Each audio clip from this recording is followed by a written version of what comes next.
Hey guys, so in this DIY I'm going to show you how to make this awesome Perler Triforce necklace. And I had a wonderful time making it, and I hope you guys enjoy watching it. So let's go ahead and go straight to the DIY. For this DIY you'll need perler beads, large jump rings, chain. You'll also need a square pegboard, tweezers, which are always optional, round nose pliers, and 2 needle nose pliers. You'll also need parchment paper, and as always, when you're melting beads, an iron. So we're going to go ahead and we're going to clear our workspace, and I'm going to speed this process up for you. So for the Triforce, I started with using a black outline. Now, I am going by a previous model that I have done before, because it did take a while for me to get this Triforce to look exactly how I wanted it. And I did make another one previously around the holidays, so I'm basically just copying my own design that I created. Now, you can always look up other designs if you don't particularly like mine, or if you want to use a different kind of pegboard besides the one that I'm using. There's all kinds of different designs out there online for you to look up. This is just how I wanted mine to look and how I personally liked it. So one of the good things about creating your own stuff, especially when you're using perlers and pegboards, is that you can always customize it. You can use a different yellow or a gold instead of the bright yellow I'm using, or you can outline it or not outline it. It's all about your own personal preference, and you can put your own kind of style to how you make stuff. For me, I'm just showing you a kind of template that I'm using, and like I've said before, this is how I like to make my own personally. So now that I've gotten my outline done the way I like it, I'm going to go ahead and I'm filling it in with that bright yellow that I like, just to make it shine a little more. I haven't personally seen like gold perlers, but I'm pretty sure you can always look it up if you would rather use gold than a bright yellow. So like I said, I'm just kind of filling in those little triangles that I made. And of course, mine isn't going to be perfect triangles because I'm using a square pegboard, but I kind of made it into like an 8-bit version. So there's an up-close picture of it for you if you would like to copy my version to remake it. So now that I've got my perlers set out the way I want, I'm going to go ahead and melt them down. You want to put that parchment paper over top, and as per usual, I like to use a sweeping motion, and I rotate my creation as I melt it down to give it a more even melting instead of just having one side of it looking different than another side. So while we are waiting for that to cool down and for the parchment paper to separate from the perler design, I'm going to go ahead and take my chain and I'm going to make it the length that I want it to be. So you're going to take your chain. You can either measure or kind of eyeball it like I did.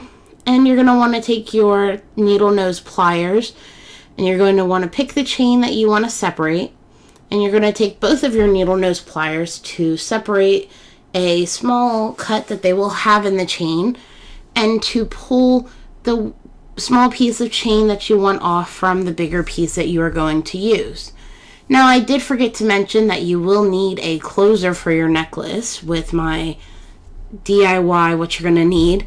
And I went ahead and pulled one out, and I just connected it straight to the chain because my chain was small enough to go ahead and just connect it to it.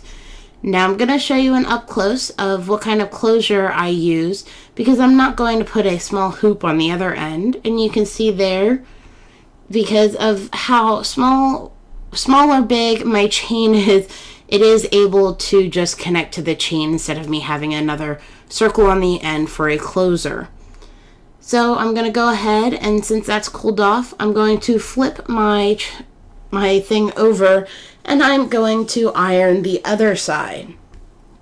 And I'm basically going to use the same sweeping and rotating method that I used on the first side to try to get a more even melting process.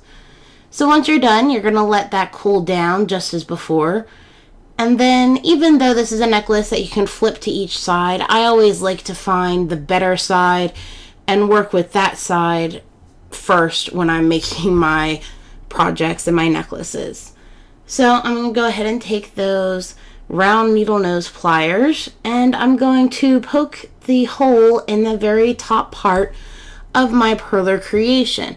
Now I do this so that the jump ring can fit through, so you only want to poke that pliers through just enough to get the jump ring in. And I like to do both sides so that I don't have some of the perler poking out on one side and not the other side. It kind of tucks everything in, and you can make sure that both sides are the same circumference around when you're putting that jump ring in. So I'm going to take my jump ring, and I'm going to take my 2 needle nose pliers, and I'm going to open it up. And then I'm going to just kind of feed it through that hole that I just made at the top of my creation. So you can see here where I'm feeding it through that hole.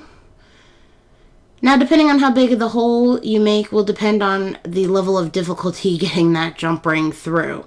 So you want to make sure you make it big enough. So while that jump ring's still open, I'm going to go ahead and connect it to the chain. Then I'm going to close it. And when I close my jump rings, I like to overlap them a little bit. And I like to take my pliers and just kind of clamp them together to make sure that they are nice and securely closed, because you definitely do not want this coming apart while you're wearing it. Then I take it and I tuck that part that's connected together. I tuck it in the perler bead so that you can't see it. So I'm going to go ahead and connect the ends of this, and then I'm going to show you an up close of how it turned out. So here's an up close picture of my lovely little Triforce necklace. Like I said, you can choose any design you wish if you don't like mine, and you can customize it to however you want it to look. So I hope you guys enjoyed that DIY. Don't forget to make your own little necklace and send me pictures. You can follow me on Instagram as well as like me on Facebook to check out all the awesome stuff I'm working on. Also, check out my Etsy shop, because you never know, one day this might end up on there. All of the information's in the drop down box below. So I hope you guys have a wonderful day, and I'll see you soon. Bye.